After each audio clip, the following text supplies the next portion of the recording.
The Byzantine Empire was one that defied the odds. It was a bridge between the East and the West, a beacon of culture, faith, and resilience. The Byzantine Empire, born from the ashes of Rome, stood for over 1,000 years.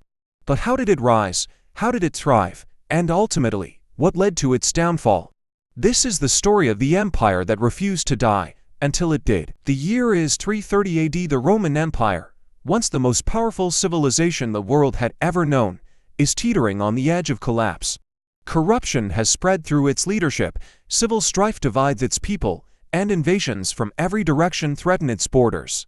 The grand vision of Augustus is now but a distant memory, and the Western Empire is dying, slowly but surely. The Roman Empire was once an unshakable colossus, stretching from the misty shores of Britain to the sun-scorched sands of Egypt.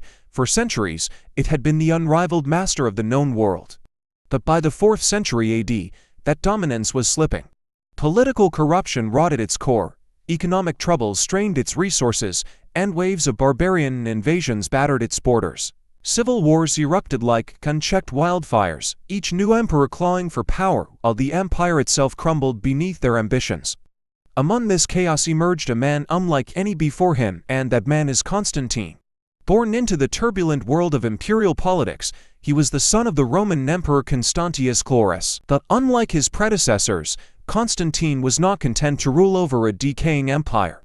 He had a vision: to restore Rome's former glory, to strengthen its foundations, and most importantly, to ensure its survival. But he knew the truth that many refused to admit: Rome, the eternal city, was no longer the ideal capital. It was vulnerable, distant from the empire's wealthiest provinces, and burdened by a past it could no longer uphold.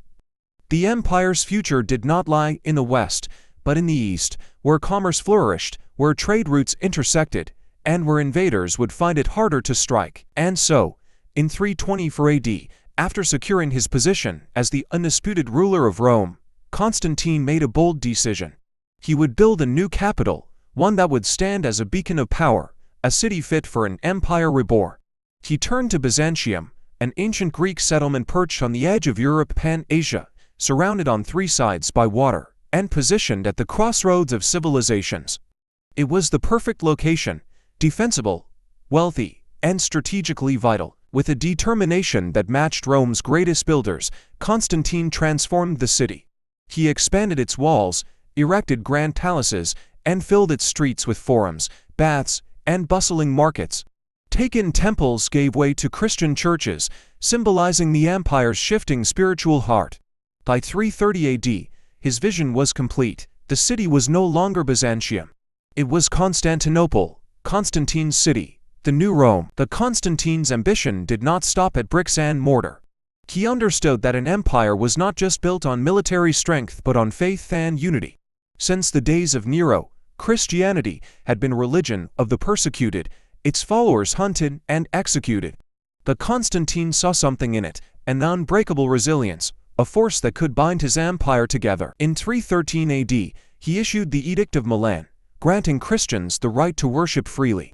This single act would change history. Christianity was no longer a religion confined to the shadows. It was now embraced by the throne itself. In time, it would become the empire's defining faith, shaping its culture, laws, and identity. But Constantine would not live to see the full extent of his influence. He died in 337 AD, but his legacy endured. Constantinople was no mere capital. It was a fortress, a center of learning, a symbol of Rome's endurance. It was the heart of what would come to be known as the Byzantine Empire, an empire that would carry the torch of Rome for over 1,000 years. The Byzantine Empire had many rulers, but few left a mark as deep and lasting as Emperor Justinian I.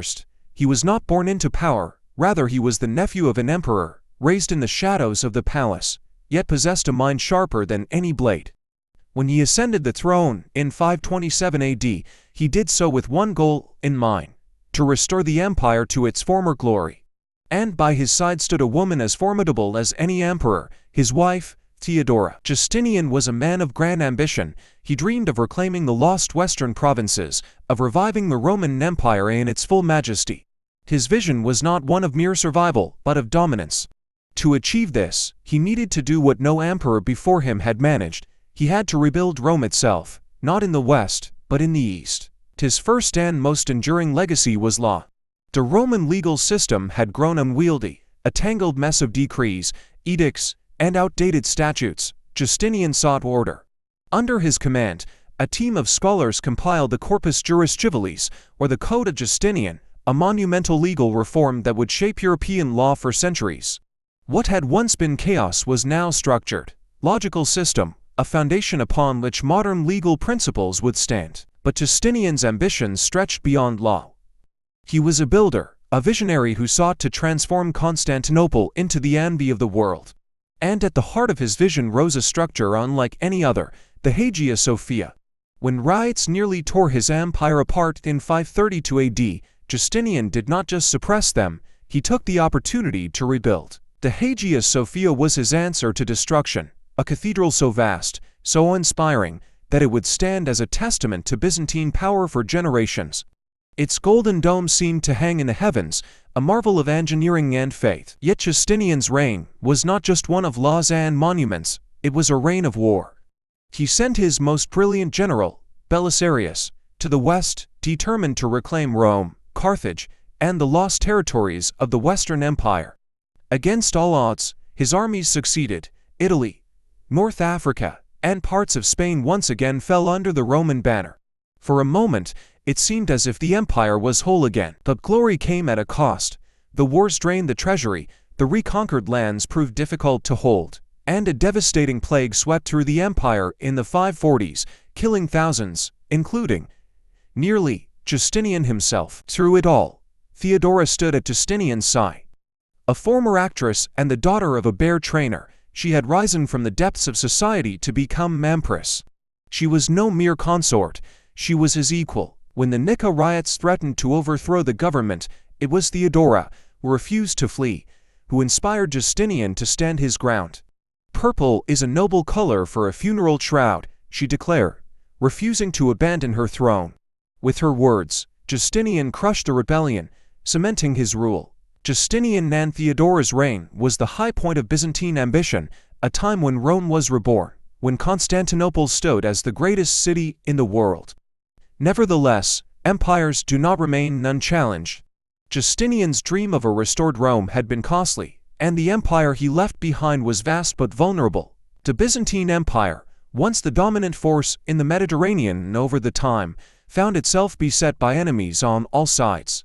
It would take resilience, strategy, and sheer determination to survive. The first and perhaps greatest of these threats came from the east, the rise of Islam. In the 7th century, a new power emerged from the Arabian Peninsula.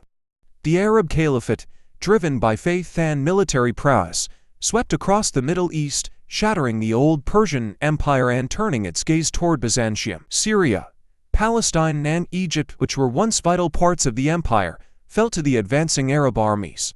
These were not just territories, they were economic and cultural lifelines, and their loss marked a turning point. The Byzantine capital, Constantinople, stood as the final prize, a city that had never fallen. The Arabs launched a massive siege in 674, determined to take the jewel of the empire.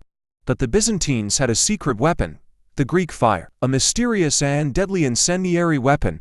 It could burn even on water, turning enemy ships into blazing wrecks.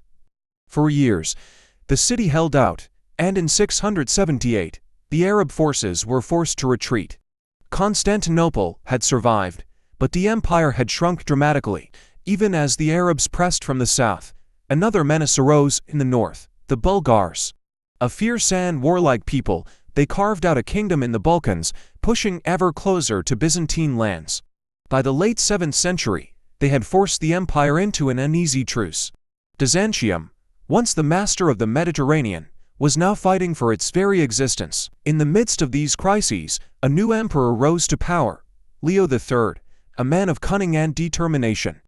In 717, the Arabs returned, launching a second, even more formidable siege of Constantinople. This time, they came prepared, with massive fleets and armies determined to crush Byzantium once and for all. But Leo III was ready. He reinforced the city's defenses, repelled attack after attack, and once again unleashed Greek fire upon the enemy ships. After nearly a year of relentless battle, the Arabs were defeated, Constantinople stood unbroken. Leo III's victory was more than military, it was the beginning of a new era. He implemented crucial reforms, strengthening the empire's administration and military. He also introduced one of the most controversial policies in Byzantine history, iconoclasm. Declaring that religious images, or icons, were idolatrous, he ordered their destruction, setting off a fierce internal struggle. The empire was already fighting for survival against external threats, and now it was divided from within. Let's stop here for today and pick it up next time. Thanks for tuning into the past. Don't forget to subscribe and join us next time for more stories that shaped our world. Watch out for part 2.